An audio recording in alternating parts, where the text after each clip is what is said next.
하나님 아버지 은혜 사랑 감사합니다. 이 시간도 주의 말씀을 청하여 주의 종이 섰습니다. 하나님 아버지, 이 말씀의 강단에서 주의 말씀과 진리만이 선포되게 하여 주옵소서. 우리를 방해하는 졸음 잡념 사단 마귀의 유혹과 흔듦이 떠나가게 하여 주시고, 오직 예수 그리스도의 보혈의 능력으로 예수 그리스도의 복음이 증거되는 이 시간 되게 하여 주시고, 그 복음의 음성이 우리 귓가에 메아리쳐 올릴 수 있도록 도와주시옵소서. 전하는 자의 부족함 감추어 주시고 온전히 주님만 전하도록 주님 입술을 붙들어 주시옵소서. 예수님의 이름으로 기도합니다. 아멘. 오늘은 마가복음 8장 1절부터 10절까지의 말씀을 본문으로 주보에 나온 것처럼 나눔의 잔치, 남음의 잔치라는 제목으로 우리에게 주시는 하나님의 말씀 받고자 합니다. 지난달 오후 예배 시간에 제가 이상한 잔치라는 제목으로 오병이어 본문을 가지고 오후 예배 때 설교를 했었는데, 오늘 이어서 오늘 본문에도 역시 잔치라는 제목을 붙여 보았습니다. 오늘 읽은 본문은 오병이어와 비슷하지만 또 분명하게 다른 본문입니다. 소위 칠병이어라고도 하는데, 지난달에 오후 예배 때 함께 살펴보았던 마가복음 6장에 나오는 오병이어는 말 그대로 오병이어, 떡 5개와 물고기 2마리로 5천을 먹이신 예수님의 모습을 살펴보았습니다. 오늘은 떡이 7개입니다. 그리고 5,000명이 아니라 4,000명입니다. 6장에 나오는 오병이어 때와 비슷해 보이는데 분명한 차이점들이 존재합니다. 오늘 저는 본문에서 어떤 차이점이 존재하는가, 어떻게 다른가를 살펴보면서 이 본문에 나타난 예수님 어떤 분이신가를 설교하려고 합니다. 크게 3가지 단어로 핵심 키워드를 요약해 볼 수 있는데, 첫 번째는 긍휼이라는 단어고, 두 번째는 작은 것이라는 단어이고, 세 번째는 사람이라는 단어로 요약해 보려고 합니다. 사랑하는 성도 여러분, 오늘 본문에 나타난 우리 예수님 어떤 분이실까요? 첫째로 긍휼히 여기시는 분이십니다. 한번 따라할까요? 긍휼히 여기시는 분이십니다. 긍휼히 여기시는 분. 사랑하는 성도 여러분, 우리 예수님은 긍휼이 넘치시는 분입니다. 오늘 본문 1절을 보면 그 무렵에 또 큰 무리가 있어 라는 말로 시작하지요. 여기 나오는 그 무렵이 언제인가?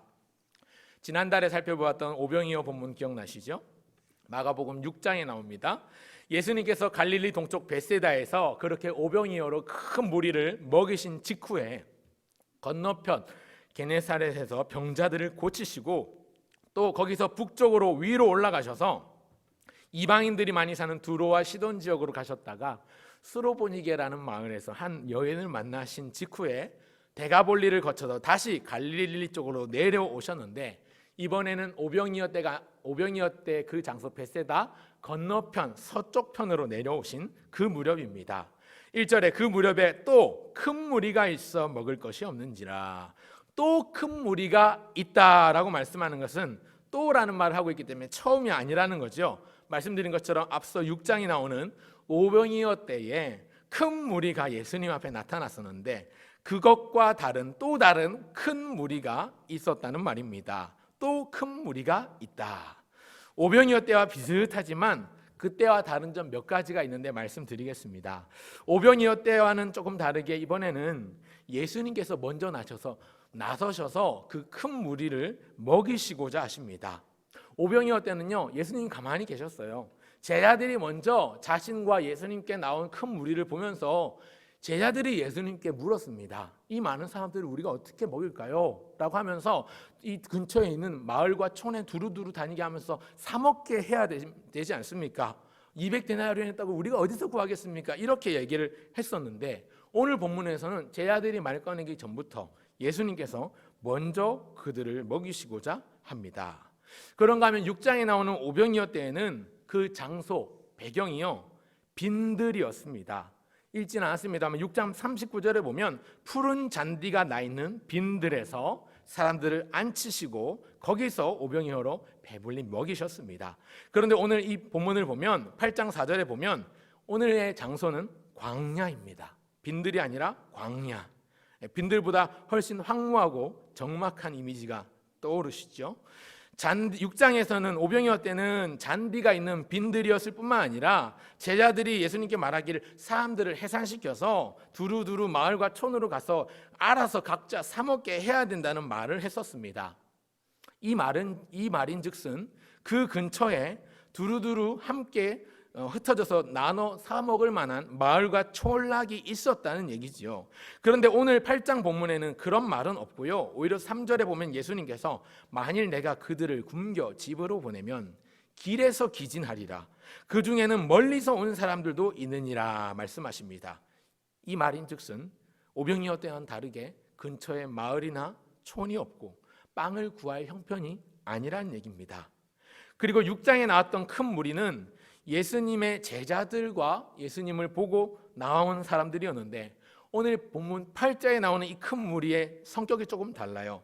2절 중간에 예수님이 뭐라고 말씀하시냐면 그들이 나와 함께 있은 지 이미 사흘이 지났으나 먹을 것이 없도다. 이 큰 무리의 성격이 뭐냐면 지금 예수님과 함께 있은 지 3일이나 지났습니다. 그 많은 사람들도 각자의 삶이 있었을 것이고 일이 있었을 것이고 생활이 있었을 것인데 그 모든 것을 제쳐두고 무려 사흘이나 3일이나 예수님을 따라다녔다는 겁니다.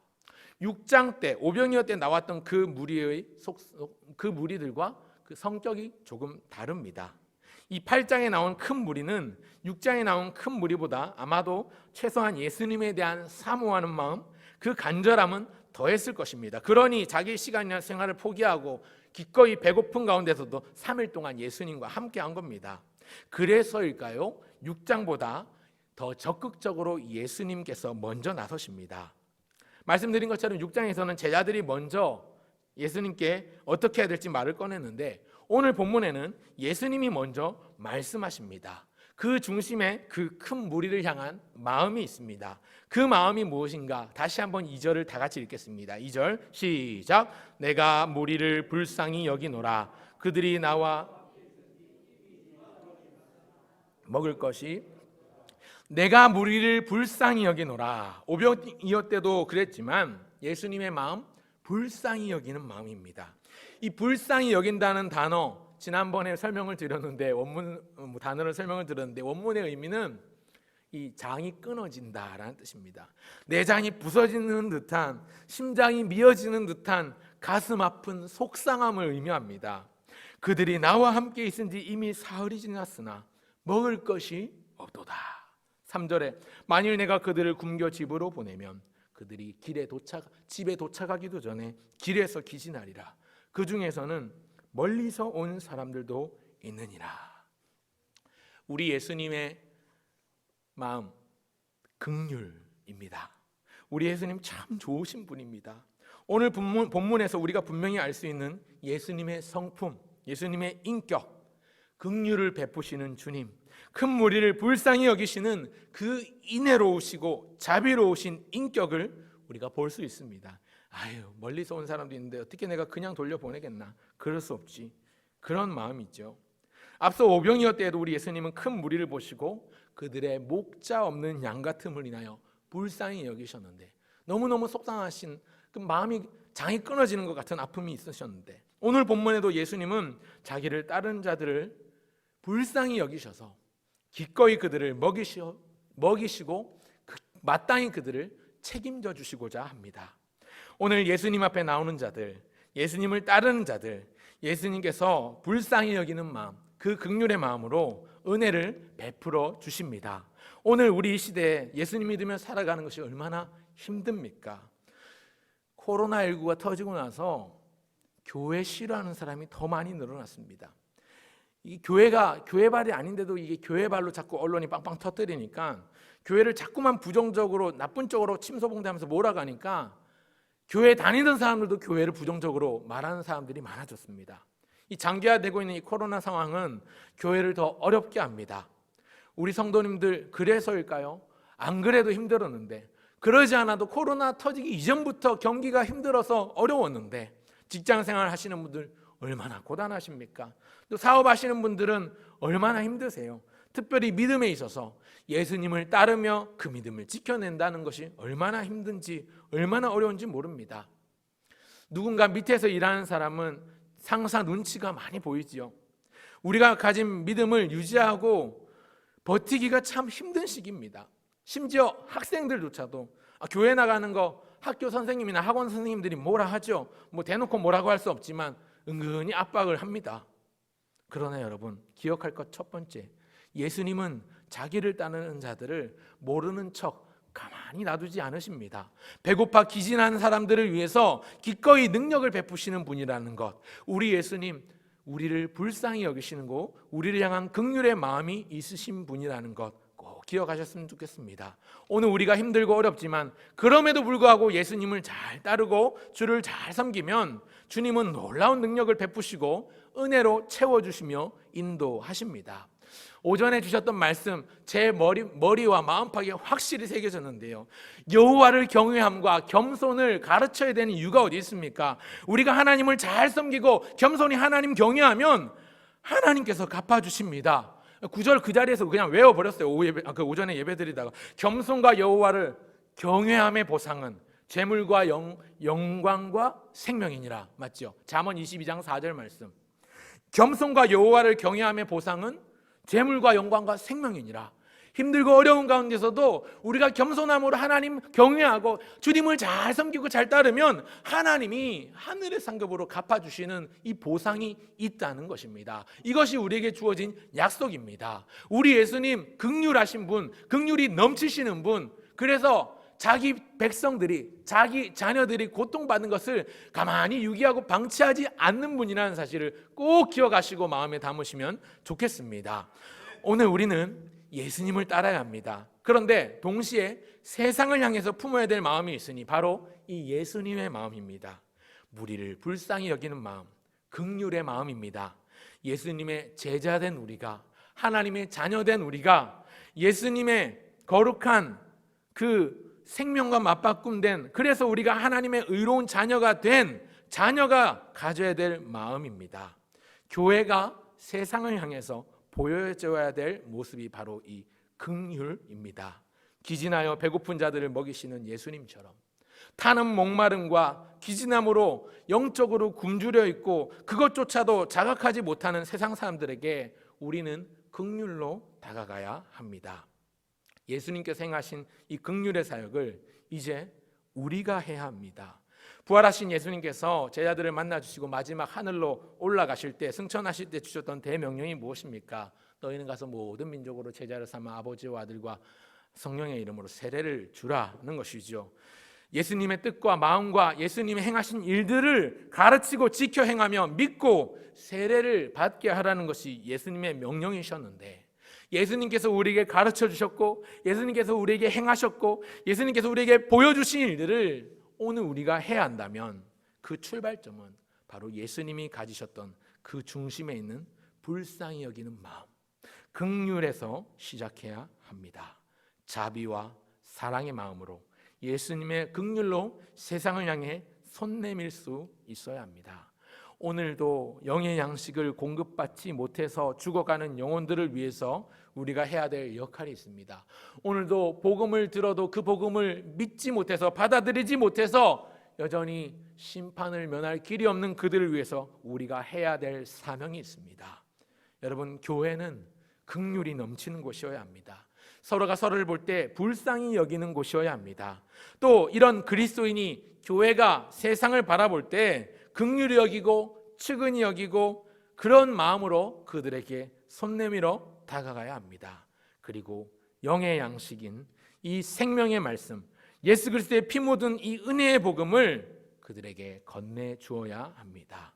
차갑고 냉담한 사람이 되기보다 우리가 서로를 바라볼 때, 또 사람들을 대할 때, 세상을 맞이할 때 긍휼의 마음으로 대하시는 우리 모두가 되길 바랍니다. 긍휼의 마음으로 우리 옆에 계신 분들을, 배우자, 자녀들을 바라볼 뿐만 아니라 긍휼의 마음으로 불신자들을 바라볼 수 있으면 좋겠습니다. 긍휼의 마음으로 세상을 바라보고 복음을 들고 나가면 좋겠습니다. 그렇게 주님의 마음, 주님의 긍휼을 회복하시는 저와 여러분 모두가 되시길 바랍니다. 그런가 하면 사랑하는 여러분, 우리 주님은 어떤 분이십니까? 본문에 나타난 우리 주님의 모습 둘째, 작은 헌신을 귀히 사용하시는 분이십니다. 한 번 더 말씀드릴게요. 작은 것을 귀하게 사용하시는 분이십니다. 한번 따라합시다. 작은 헌신을 귀하게 사용하시는 분입니다. 여러분, 우리 주님 작은 것을 귀하게 사용하시는 분이십니다. 적은 것을 크게 바꾸시는 분이십니다. 예수님께서 놀라운 능력으로 큰 무리를 먹이신 결과로 모두가 배불리 먹고 남았습니다. 8절을 보실까요? 배불리 먹고 남은 조각 7광주리를 거두었으며, 7광주리가 남았다고 합니다. 6장에 나오는 오병이어 때는 12바구니가 남았는데 오늘 본문은 7광주리를 거두었다고 합니다. 그런데 여러분, 오병이어 때보다 좀 적게 남았네? 라고 생각할 수 있는데 결코 그렇지 않습니다. 왜 그런가 하면 오병이어 때는 바구니였습니다. 여기 나오는 바구니는 한 손으로 들 수 있는 손잡이가 달린 소쿠리를 말합니다. 그런데 오늘 본문에 나오는 7광주리는 그 바구니하고 모양 자체가 조금 달라요. 우리 예전 분들은 다 아시겠지만 우리가 왜 명절에 전도, 명태 전도하고 산적도 만들고 튀김도 만들고 그러면 명절에 기름 좀 쫙 깔고 거기다 다 얹어놓고 보관하는 이 쌀이대로 만든 큰 널따란 그걸 광주리라고 하지 않습니까? 광주리입니다. 그것이 7광주리가 남은 겁니다. 여기 나오는 이 광주리라는 단어가 신약 성경에 한 번 더 나오는데요. 사도행전 9장 25절에 보면 사도 바울이 대적자에게 쫓기면서 밤중에 몸을 피하고자 다른 지역으로 벗어나는 과정에서 그 사울을 광주리에 담아서 성벽에서 달아내렸다고 하는 기사가 9장 25절, 사도행전 9장 25절에 나옵니다. 무슨 말인가 하니 이 광주리 사람이 들어갈 만큼 크다는 말입니다. 사람이 들어갈 정도의 크기입니다. 사도 바울이 그 안에 몸을 담을 수 있을 만큼 큽니다. 근데 그게 7광주리가 남았으니까 계산해 보면 언뜻 눈짐작으로 생각해 보아도 오병이어 때보다 적게 남은 것이 아니죠. 오히려 오병이어 때보다 더 많았거나 그때와 비슷한 양이 남은 겁니다. 우리 예수님이 정말 좋은 분 아닙니까? 궁핍함 그들, 배고픈 그들을 배불리 먹여주십니다. 오늘도 우리 주님은 줄인 자를 먹여주십니다. 그런데 제가 주목하는 포인트는요, 이 과정에서 우리 주님께서 일하시는 방법입니다.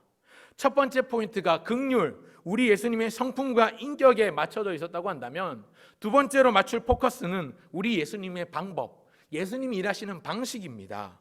예수님께서 이렇게 풍성하게 배불리 먹고 남을 만큼 놀라운 능력을 보이시면서 작은 것을 귀하게 사용하셨습니다. 적은 것을 크게 쓰셨습니다.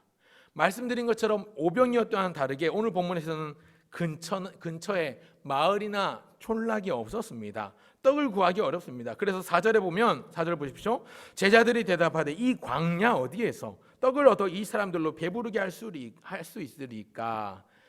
여기 광야인데 어디서 떡을 얻겠습니까? 그랬더니 5절에 예수님이 말하시기를 물으시되 너희에게 떡 몇 개가 있느냐? 이르되 7이로소이다 하거늘 제자들이 가져온 것은 떡 7개입니다.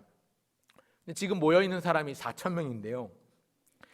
제자들이 예수님께 드린 것은 너무나도 작고 보잘것이 없고 먹잘 것도 없는 작고 미천한 것입니다. 이걸 드렸어요. 6절 7절 다 같이 읽어볼까요? 6절 7절 시작. 예수께서 무리를 명하여 땅에 앉게 하시고 떡 7개를 가지사 축사하시고 떼어 제자들에게 주어 나누어 주게 하시니 제자들이 무리에게 나누어 주더라. 7절 또 작은 생선 2마리가 있는지라 이에 축복하시고 명하사 이것도 나누어 주게 하시니. 재미있는 점이 있습니다. 재미있는 표현이 있습니다. 오병이어 때는 안 그런데 오늘 본문에서는 딱 잘라서 떡 7개, 물고기 2마리라고 하지 않고 두어 마리라고 하죠. 두어 마리라고, 생선 2마리라고 말씀하고 있습니다.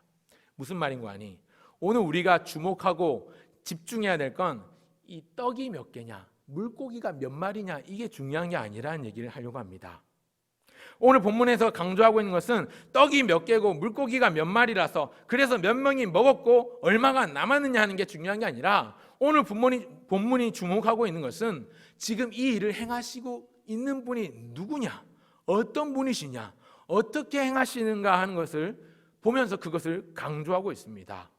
물고기는요 2마리든 3마리든 10마리든 몇 마리든 간에 별 상관이 없어요. 왜냐하면 지금 모인 숫자가 먹을 것이라고 생각하면 너무나도 작고 초라하기 때문입니다. 4,000명이 먹으려면 1인당 하나씩 4,000마리는 있어야 되지 않습니까?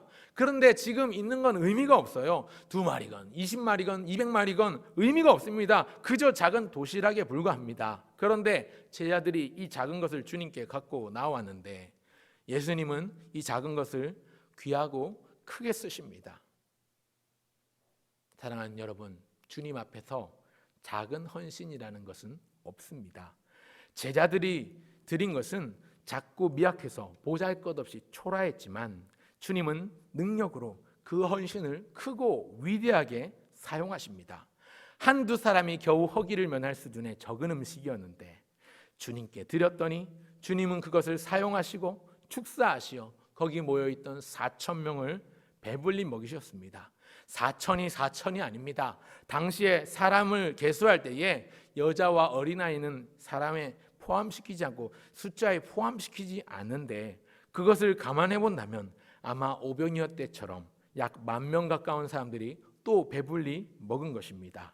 그리고 오병이어 때에도 그렇고 오늘 본문에서도 그렇고 예수님은 이 놀라운 사역을 하시면서 자기 제자들을 사용하십니다. 역할을 맡겨주세요. 6절을 보시면 떡 7개를 가지다 축사하시고 떼어 제자들에게 주어 나누어 주게 하시니 제자들이 무리에게 나누어 주더라. 사랑하는 여러분, 예수님은요 능력이 위대하신 분이지 않습니까? 전능하시지 않습니까? 하나님의 아들이시지 않습니까? 혼자서 다 하실 수 있는 분이십니다. 그러나 홀로 일하시기보다 제자들을 이 일에 동참시키십니다. 왜 그러실까요? 이 놀랍고 위대한 사역에 제자들에게 역할을 주심으로써 그들에게 분명히 가르쳐 주시고 교훈하시는 바가 있기 때문입니다. 읽진 않았습니다만 오늘 보면 바로 다음 장면에 보면 예수님께서 제자들에게 교훈하시기를 바리새인의 누룩을 조심하라, 헤롯의 누룩을 주의하라 말씀하시면서 가르치시는데 제자들은 그 말을 못 알아듣고 엉뚱하게 말을 합니다. 빵을 안 챙겨왔다, 먹을 게 또 없다 그러면서 그런 얘기들만 주고받으니까 예수님께서 그 떡 떼시던 일들을 언급하시면서 제자들을 책망하십니다. 여러분 8장 19절부터 21절까지 한번 같이 한번 보실까요? 8장 19절부터 21절까지 같이 읽겠습니다. 조금 길지만 같이 읽겠습니다. 시작. 내가 떡 5개를 5,000명에게 떼어줄 때에 조각 몇 바구니를 거두었더냐? 이르되 12이니이다. 또 7개를 4,000명에게 떼어줄 때에 조각 몇 광주리를 거두었더냐? 이르되 7이니이다. 이르시되 아직도 깨닫지 못하느냐 하시니라. 이르시되 아직도 깨닫지 못하느냐. 예수님께서 2번의 큰 무리를 먹이신 사건을 통해서 무리를 먹이실 뿐만 아니라 제자들에게 깨달음 주시기를 원하셨어요. 그런데 제자들은 여전히 깨닫지 못하니까 예수님이 책망하시지 않습니까? 이르시되 아직도 깨닫지 못하느냐. 여러분, 예수님은 제자들에게 교훈하시고 가르쳐 주시기 위해서라도 그 놀라우신 능력을 나타내실 때 그들을 불러 쓰셨습니다. 사랑하는 여러분, 우리 주님은 오늘도 우리의 작은 드림을 크고 위대하게 사용하십니다. 주님은 오늘도 자기 사람들을 사용하십니다. 주님의 일을 홀로 이루시고 행하시는 것이 아니라 우리와 함께 이루어 가시길 기뻐하십니다. 제자들이 예수님 앞에 내놓은 떡과 물고기, 사실 이 떡 7개와 물고기 2마리가 아니라 떡 하나만 있었어도, 아니 사실은 이 떡조차도 필요 없어요. 예수님은 떡 없이도 물고기 없이도 큰 무리를 배부르게 하실 수 있는 능력을 가지신 분이십니다. 그런데 오병이어 때도 그렇고 오늘 본문도 그렇고 주님은 제자들에게 물으세요. 너희에게 얼마나 있느냐? 그리고 그것을 가지고 오라고 하십니다. 홀로 일하시기보다 함께 일하시길 기뻐하시고 이것을 통해서 그들에게 가르쳐 주시고자 깨닫게 하시고자 하는 바가 있습니다. 그들의 믿음이 더욱 성장하길 바라시고 예수님 자신이 어떤 분이라는 것을 그것을 통해 제자들에게 보여주고 싶으셨던 것입니다. 너희 중에 떡 몇 개나 있느냐 물으시는 것은 주님의 능력이 부족해서도 아니고 혹 제자들이 가진 그 떡이 탐나거나 주님이 배 아파서 배고파서 그러신 게 아닙니다. 놀라운 하나님의 역사 가운데 헌신하는 제자들의 그 헌신을 통해서 하나님이 영광 받으시고 또 작은 것을 크게 사용하시는 주님이심을 친히 드러내시기 위함입니다. 이 위대하신 역사에 참여시켜 주시려는 겁니다. 사랑하는 여러분, 그런 의미에서 주님께 헌신하시길 바랍니다. 헌금하시길 바랍니다. 그 헌신과 그 헌금이 비록 초라하거나 작아 보여도 상관없습니다. 우리가 드릴 때는 그것이 작고 미천해 보일지라도 우리가 최선을 다해서 드리면 주님 손에 붙들리면 작고 초라한 어떤 것도 크고 위대하신 하나님의 일에 쓰시는 분은 주님이십니다. 주님의 손에 붙들린 작은 도시락이 수많은 사람을 배부르게 했듯이 이 일에 흠 많고 부족한 예수님의 말뜻조차 이해하지 못했던 연약한 제자들에게 역할을 주셔서 사용하셨듯이 마찬가지로 오늘 우리가 주님 앞에 드리는 헌금은 하나님 앞에 크게 쓰임 받을 것이고, 오늘 우리가 주님 앞에 드리는 우리 자신을 드리는 헌신은 미천하고 보잘것이 없어도 하나님께서는 크고 위대한 것으로 바꾸어 내십니다. 작은 헌신도 크게 사용하시리라는 주님에 대한 믿음과 기대를 가지고 헌신을 다짐하는 저와 여러분 모두가 되시길 간절히 바랍니다. 그런가 하면 마지막 셋째, 사랑하는 여러분, 우리 예수님은 어떤 분이십니까? 마지막 셋째는 사람을 남기시는 분입니다. 한번 따라합시다. 사람을 남기십니다.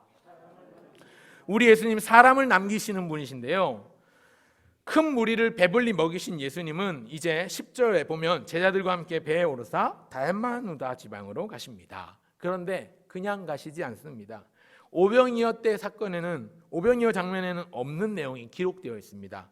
배불리 먹은 그 사람들을 어떻게 하시는가? 9절입니다. 9절 같이 읽어볼까요? 9절 같이 시작. 사람은 약 4,000명이었더라. 예수께서 그들을 흩어 보내시고, 예수님께서 배불리 먹은 그 4,000명의 사람들을 흩어 보내셨습니다. 여기 나오는 흩어 보내다라는 단어의 원문의 의미는 파종하다라는 뜻인데요, 이 파종이 우리나라 사람들이 생각하는 그 파종이 아닙니다. 당시 근동 지역에서의 파종은 우리가 생각하는 파종과는 좀 달라요. 우리나라는 파종할 때 그죠? 땅을 파서 씨들을 심고 그 위에 다시 흙을 덮고 물을 주고 밟아서 이렇게 파종하지만, 근동 지역에서 파종한다는 것은 씨앗을 가지고 여기저기 이렇게 뿌리는 거예요. 뿌리면서 파종을 합니다. 근데 여기 본문의 9절에 나오는 그들을 흩어 보내셨다 할 때 이 흩어 보내다라는 단어가 바로 파종하다라는 의미를 가지고 있습니다. 그들을 흩어 보내셨을 때 그들을 흩어 뿌리셨다는 의미지요. 오병이어를 다루는 6장에는 나오지 않는 표현입니다. 그리고 오병이어로 사람들을 먹이셨던 그 장소 벳세다 지역은요, 유대인들이 많이 사는 지역이었습니다만 오늘 배경은 이 이방인이 많이 사는 지역입니다. 유력한 주석책을 따르자면, 내용을 조금 그대로 읽어드리면, 오병이어의 수혜자들은 주로 가난하거나 소외된 하층민 유대인들이 주류였고, 오늘 본문에 나오는 사람들은 그런 유대인과 사마리아인을 포함한 이방인들이 그 주 수혜자였을 것이다. 예수님께 큰 무리를 어떻게 먹일지 먼저 얘기를 꺼낸 것도 6장에서는 사람들의 대다수가 유대인이었기 때문이다. 12바구니가 남은 것은 이스라엘 지파의 숫자와도 같다. 그런데 오늘 본문의 제자들이 예수님께 먼저 얘기를 꺼내지 않은 것도 그 무리의 대다수는 이방인이었기 때문이다. 당시 이방인들에 대한 편견이 제자들에게 있었기 때문에 섣불리 말할 수 없었다라고 되어 있습니다. 여러분, 그런데 생각해 보십시오.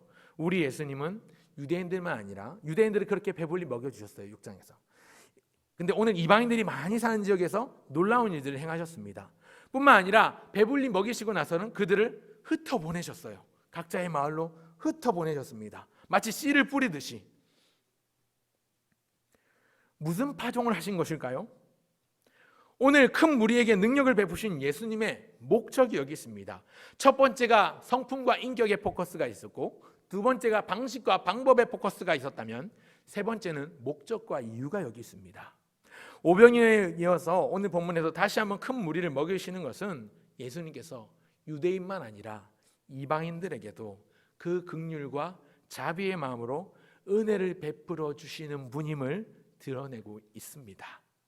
오늘 설교 제목이 나눔의 잔치, 나눔의 잔치라고 제가 붙여보았는데요, 우리 예수님의 긍휼로 제자들이 드렸던 그 작은 헌신을 예수님은 위대한 나눔으로 바꾸셔서 많은 사람들이 배불리 먹은 나눔의 잔치였습니다. 그런데 또 남음의 잔치입니다. 수많은 사람들, 이 4천이나 되는 허다한 사람들이 배불리 먹고도 7광주리가 남는, 어떻게 보면 오병이어 때보다 더 많거나 그 정도가 남는 남음의 잔치입니다. 그런데 이 일을 통해서 예수님께서 그들을 흩어 보내시는 것은 결국 이 일을 통해서 사람들이 남게 하시는 남음의 잔치로 바꾸시는 것입니다. 흩어진 사람들은 그들의 삶의 현장으로 돌아가서 그들이 사는 곳에 가서 내가 어떻게 배불렀는지, 예수님이 어떤 일을 행하셨는지, 배고프고 기진한, 그래서 지쳐있던 자기들이 어떻게 배불르고 힘을 내는지 말했겠지요. 예수님이 파종하신 것은 예수님 자신을 파종하신 것입니다. 예수님이 심으신 것은 복음입니다. 예수님이 어떤 분이신지 사람들에게 알리고 더 많은 사람들이 예수님을 찾게끔 복음을 심으신 겁니다. 이 잔치, 음식이 남았습니다. 그러나 또 한 가지 남은 게 있다면 사람이 남았습니다. 읽지 않았지만 오늘 본문 다음에 보면 이 마가복음 전체에 보면 예수님은 사람에게 집중하고 계세요. 제자들의 심경 상태를 계속해서 체크하듯이 중간중간에 언급을 하는데 사람에게 집중하세요. 8장 후반부에 가면 예수님께서 말씀하시길 누구든지 나를 따라오려거든 자기를 부인하고 날마다 자기 십자가를 지고 나를 따라야 한다고 말씀하시는데 우리 예수님 사람을 남기길 원하십니다. 사람들이 자기를 따르며 온전한 제자도의 길을 걸어가기를 기뻐하십니다. 그래서 복음을 심으시는 겁니다. 말씀을 맺겠습니다. 사랑하는 성도 여러분, 우리 예수님은 어떤 분이십니까? 세 가지로 말씀드렸습니다. 첫 번째, 긍휼히 여기시는 분입니다. 우리는 예수님의 마음, 이 긍휼의 마음으로 세상을 향하여 손 내밀어야 합니다. 교회는 불쌍히 여기는 곳이어야 합니다. 긍휼이 있는 곳이어야 합니다. 둘째 무엇입니까? 작은 헌신을 귀히 쓰시는 분이십니다. 4천을 먹이시기 위해서 예수님께 필요한 것은 아무것도 없었습니다. 하지만 제자들이 드렸던 작은 도시락, 보잘것없는 떡 7개, 또 물고기 2마리로 큰 무리를 먹이셨습니다. 그리고도 남기셨습니다. 뿐만 아니라 이 일에 부족하고 흠 많은 성격에 모가난 제자들을 사용하셨습니다. 교회는요, 누구나 드리면, 누구나 헌신하면 쓰임받는 곳이어야 합니다. 세상에서 큰 소리 떵떵 치는 사람이나 보잘것없이 무명의 말단 사원이나 상관없이 드린 자의 드린 것을 통해서 드린 만큼 하나님 일하시는 분이십니다. 그 점을 꼭 기억하시면 좋겠습니다. 마지막 셋째, 우리 예수님 사람을 남기시는 분이십니다. 사람을 남기시는 분이십니다. 예수님은 이 은혜를 받은 자들, 먹은 자들을 흩어보내셨습니다. 배불리 먹은 자들은 이제 각자의 삶으로 돌아가서 해야 될 일이 있습니다. 자기가 어떻게 배불렀는지 말하는 겁니다. 교회도 우리 예수님처럼 사람을 남기는 곳이어야 합니다. 주님이 우리에게 어떤 일을 행하셨는지 우리가 말해야 합니다. 우리끼리만 모여서 좋다고 짝짝꿍 할 게 아니라 한 주간 동안 삶으로 돌아가셔서 여러분들 삶의 현장에서, 여러분들 생업의 현장에서, 이 직장에서, 일터에서, 학교에서, 학원에서, 가정에서 우리 예수님 나에게 어떤 일을 행하셨는가, 나에게 어떤 말씀을 주셨는가를 전해야 합니다. 그것이 교회여야 합니다.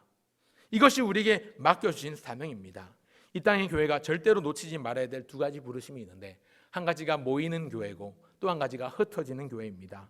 모이는 교회는 한 주간 동안 우리의 삶의 현장과 생업의 장소에서 열심히 믿음으로 살아내다가 주님의 날에 정해진 시간과 장소를 구별하여 하나님 앞에 같은 믿음을 가진 믿음의 동역자들과 함께 성삼위 하나님을 높이고 예배하는 예배자가 되는 것, 예배 공동체로서의 교회의 모습, 모이는 교회의 특징입니다.